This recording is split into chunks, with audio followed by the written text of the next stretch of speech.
Mapagpalang araw mga kataba. Gagawa tayo ng dalawang klase ng dessert.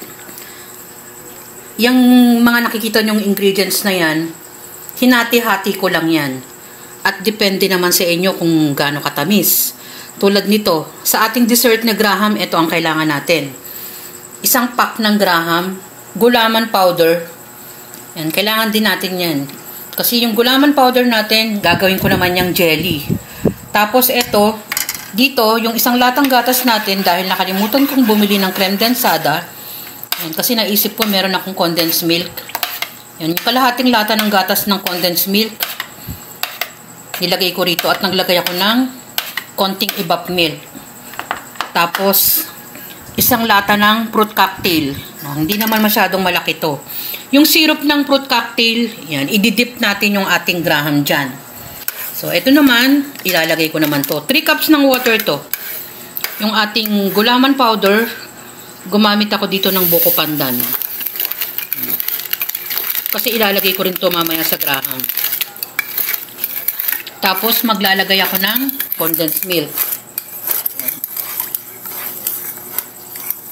Depende gaano katamis. Tapos, evap milk.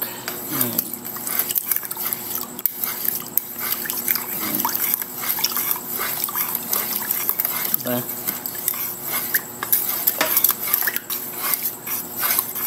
Kayo na lang magtansya gaano katamis.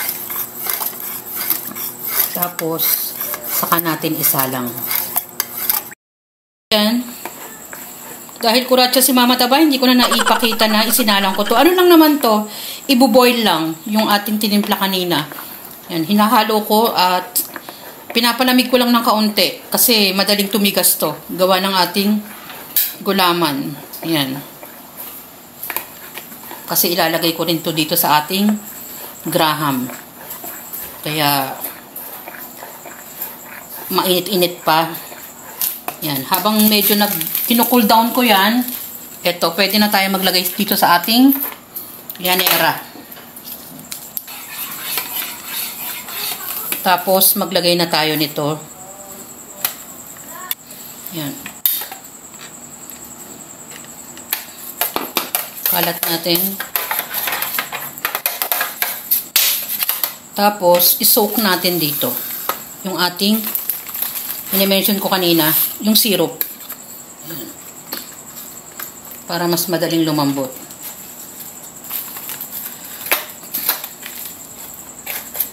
Ayan.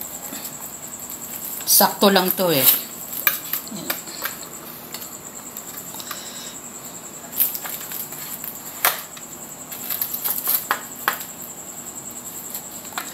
Ayan. Ganun lang, i-layer lang natin. Ilalagyan ko naman siya ng ating milk. Tapos, uulitin lang natin yung ating pagli-layer. Tapos dito, meron akong, yan, ganitong lalagyan. Yan yung ating mga lalagyan na yan. Saka na tayo maglalagay. Hindi na masyadong mainit. Pwede na tayong maglagay nito. Baka hindi natin maagapan. At biglang tumigas. Yan. Lagyan natin yan. Magtitira ako dito para sa ating graham. Yan. Yan. Dahil unti-unti na siya nagpipirm. Pang ibabaw natin dito. Bago natin i-layer ulit. Kukuha ko ng kutsara. Yan.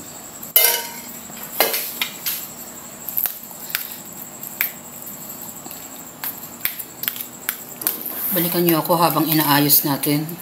Yan, nilahat ko na yung ating milk. Pwede na natin ilagay yung ating toppings.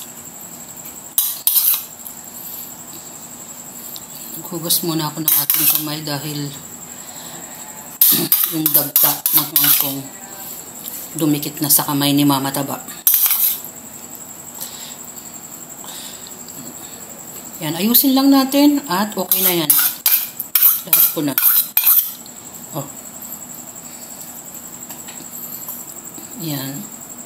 Dalawang klase ng dessert at same ingredients lang halos ang ginamit ni Mama Taba dyan.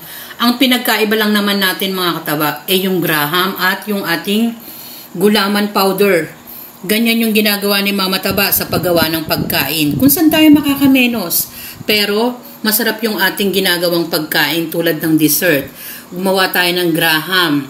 At mix lang naman yan ng ating condensed milk at konting evap milk. Ganon din naman yung mga pampalasa natin sa gulaman powder. Gumawa tayo ng jelly.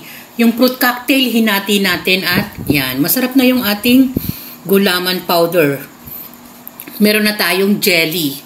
Ilagay lang natin sa ref para mas masarap. Enjoy, kumain at maging masaya. Salamat sa panonood. At bye! Ingat mga kataba!